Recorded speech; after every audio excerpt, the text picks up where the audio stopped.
C'est sur le plus beau circuit du monde, Spa-Francorchamps, que la 100 Series by BGDC a vécu son avant-dernier épisode 2017, retrouvant avec délectation le Racing Festival organisé par le Royal Automobile Club de Spa. Pour l'occasion, une trentaine de bolides garnissaient la grille de départ, remplie de concurrents issus des BMW Racing Cups. Après une météo compliquée lors des qualifications, les conditions étaient tout simplement parfaites le dimanche après-midi, plus que prometteur avant les 200 minutes de course prévues au programme. Comme on pouvait légitimement s'y attendre, les meilleurs bolides de la division 3 monopolisaient la vente de la grille de départ au moment de l'envol. On était loin d'imaginer à cet instant que la marque BMW M2V8 de Tom Van Rompuy, partie depuis la première ligne, allait rapidement disparaître des classements, victime d'une surchauffe. Présente en BGDC pour la deuxième fois de la saison après la joute de Dijon, la Porsche 997 GT3 Cup S de la prestigieuse équipe française Almeras Frères était confiée à un trio de gentlemen drivers tous passionnés de circuit et de la marque allemande. Christian Bujon, Pierre Martinet et Gérard Tremblay allaient prendre la première partie de la course à leur compte, ce qui était plus que prometteur pour la suite. Il n'empêche, à mi-distance, on assistait à la montée en puissance de la marque Focus V8 de l'équipe VDS Racing Adventures. Raphaël van der Straten effectuait le premier relais avant de céder le volant à Pierre Dupont, puis assurer la fin de la course. Le bolide rouge rayé de blanc et de bleu n'allait plus jamais être rejoint, s'imposant avec une avance supérieure à 2 minutes, une première pour cette silhouette de construction australienne dans la 100 Series by BGDC. On s'est super bien amusé, enfin, on s'amuse toujours bien en BGDC. Mais je suis franchement déçu pour mes adversaires de chez Quick Racing. Mais ça fait du bien quand même, ça fait vraiment du bien. Il n'empêche, en croisant le drapeau à damier au deuxième rang absolu, non sans remporter la victoire dans la classe G, Pierre Martinet, Gérard Tremblay et Christian Bujon ont pris un maximum de plaisir en BGDC, au point d'annoncer qu'on les reverra en 2018. On est, je crois, à notre place, hein. On a bien roulé tous les trois. Bon, l'équilibre, mais bon voilà, ils ont été un peu plus vite. Je pense qu'ils avaient un équipage plus équilibré. Ils allaient aussi vite que nous. Christian, quel plaisir on prend à rouler sur le circuit de Spa-Francorchamps? Ah, un super plaisir, c'est un circuit tellement magnifique. Moi, j'avais jamais roulé là. J'ai roulé qu'une fois en 2007 et c'était tellement magique là ce week-end que j'ai passé et sur la pluie et sur le sec. Et en plus, conduire une Cup, c'était sublime. Pierre, vous avez déjà roulé avec Gérard à Dijon, vous êtes ici à Spa. Est-ce qu'on vous reverra encore en BGDC dans le futur? Ah, quelle invitation! Non, mais je pense que oui, parce qu'il y a vraiment une bonne ambiance. Je ne le garantis pas, mais il y a de fortes chances à ce qu'on repasse une course ou deux avec le BGDC, oui. C'est devenu une habitude dans la 100 Series by BGDC, la Division 2 est une affaire de Seat. Si l'épreuve spadoise était marquée par l'absence de la Leon Supercopa des leaders du championnat, Van Ettelbosch, Pasture et Kirten, victime d'une avarie technique lors d'un test d'avant-course, Spa voyait l'arrivée de l'équipe française JSB Compétition qui alignait cette Leon en version Eurocup plus récente pour un duo hexagonal composé de Xavier Rance et Florian Brichet. Sans dominer les débats, le bolide blanc finissait par s'isoler en tête de la division pour remporter une victoire méritée, apportant du sang neuf au BGDC. On devrait également revoir cette équipe JSB Compétition en 2018. On a été accueillis chez vous et grâce à JSB Compétition, on a pu faire cette épreuve. Et on est très content d'avoir pu participer à l'épreuve ici en Belgique, chez nos amis voisins. Florent, on sait que vous débutez votre carrière en sport automobile. Est-ce que rouler à Spa, c'est une bonne préparation pour le futur et ici dans le cadre du BGDC? Ouais, c'est une très bonne préparation. Ça fait du roulage, beaucoup de roulage. En plus, on s'est bien amusé parce que c'est le plaisir avant tout, il faut le savoir. Donc rouler à Spa, ouais, c'est une très grande opportunité déjà parce que c'est un des plus beaux circuits du monde. Et ça apporte. Si les Français l'ont emporté, du côté de la Leon Supercopa numéro 62 de Daniel Brown et Philippe Braqueveld, on n'a néanmoins rien lâché. Quelques petites contrariétés ont fini par faire perdre le contact au duo belge, qui pouvait néanmoins se satisfaire d'une très belle médaille d'argent, synonyme d'affaires intéressantes au classement du championnat. Tout est bien qui finit bien, mais je pense qu'on aurait peut-être pu aller un peu rechercher, au moins s'amuser un petit peu avec nos amis français de la 74. Et bon, mais c'était chouette. Franchement, c'était vraiment une deuxième place que l'on attend depuis déjà un petit temps. C'est notre 4e podium en 3e position. On a fait 3 podiums en 3e position. Et maintenant la 2e place, ça nous fait extrêmement plaisir. Comme de coutume, excellent sur le toboggan ardennais, Manfred Verbeek et Denis Metz se sont maintenus constamment dans le sillage des deux Seat pour cadenasser la plus petite marche du podium de la division 2 et de la classe F.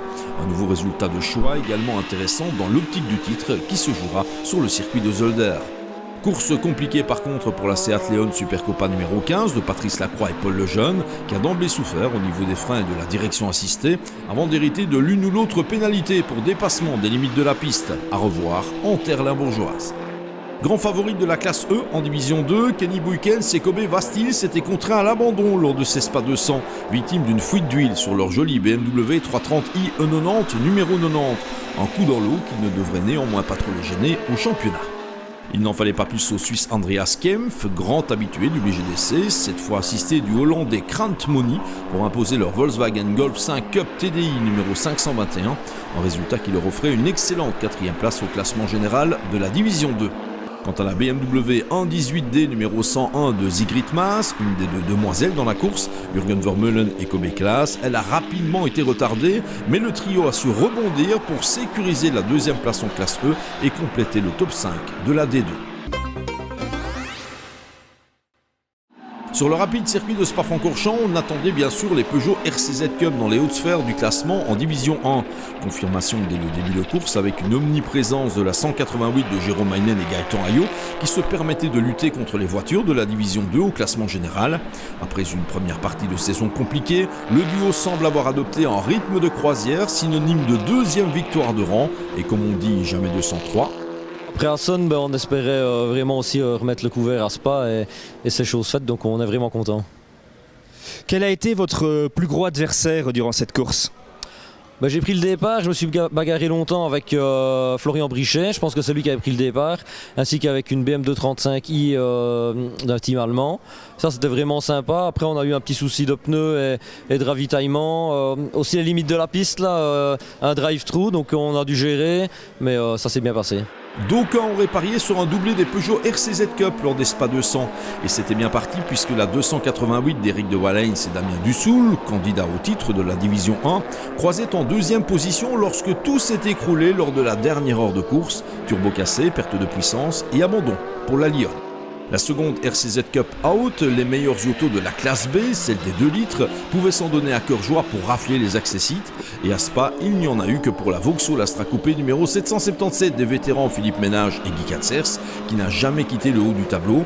Médaille d'argent en D1, victoire en classe B, c'était mission accomplie pour le bolide blanc.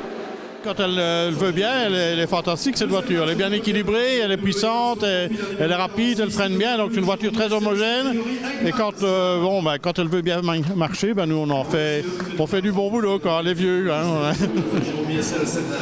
Guy, est-ce que l'Opel est mieux adapté au circuit de Spa-Francorchamps que Zolder où ce sera la finale dans un mois ? Moi je ne sais pas si on a encore des chances de gagner le championnat parce que nos amis hollandais ont marqué des points 2 fois que nous n'en avons pas marqué. Donc je ne sais pas si le championnat est joué déjà pour eux en leur faveur ou si on a encore une chance à Zolder. Ça je ne sais pas en fait. On n'a pas calculé parce qu'on prend ça course par course. C'est le plaisir de rouler. Derrière la Vauxhall, les Renault Clio Cup se sont forcément pressés au portillon. Après une première partie de course plutôt discrète, les frangins hollandais Mick et Jardy Hoogwerf montaient en puissance avec la 85 au point de prendre la 2e place de la classe B, ce qui vient confirmer leur prétention pour le titre tant dans la division que dans la classe. Il s'en est fallu de peu pour que la meilleure Clio Cup à l'arrivée soit la 10, que se partageaient Patrick Asselin et Gaël Frère. Leader avant le sprint final, le duo devait baisser pavillon face à l'offensive batave. 4 petites secondes séparaient les 2 Françaises à l'arrivée. Preuve que le BGDC continue de se donner des airs de Clio Cup lors de courses n'ayant pourtant rien à voir avec des sprints. Un tour plus loin, on retrouvait un excellent Nicolas Delancre qui a réussi la performance d'avaler seul la distance de 200 minutes au volant de la Clio Cup numéro 81. Il terminait 3e du gang des Renault, 4e de la classe B et 5e de la division 1. Retour aux affaires remarqué pour l'Amazone du BGDC Angélique Charlier qui retrouvait le volant de la Clio Cup numéro 28 en compagnie de Pierre Zanen et Laurent Simon. Une nouvelle fois sacrée Lady of the Race, Angélique et ses équipiers complétaient le top 6 de la D1. Une petite minute derrière, on retrouvait cet autre Renault, la 510 d'Éric Dutoit, Henri Franken et Jérôme Vernayen. Moins de réussite et sans doute un peu trop de dépassement des limites de la piste spadoise pour la Clio Cup numéro 55 de Laurent Tricoche et Thierry Santini, 7e de classe. Parcours compliqué également pour la numéro 37 d'Hervé Degé, Olivier Debroux et Anthony Borner, notamment victime d'une crevaison l'obligeant à s'immobiliser en bord de piste avant un deuxième arrêt un peu plus tard.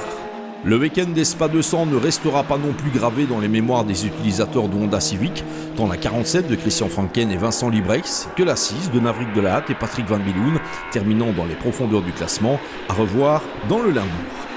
Dans les autres catégories de la division 1, les Spa 200 ont été synonymes de malchance pour la Porsche Boxster numéro 24 d'Alain Neutelers, Christophe Denis et Jean-Yves Beckmann, trop rapidement contrainte à l'abandon, victime de son moteur.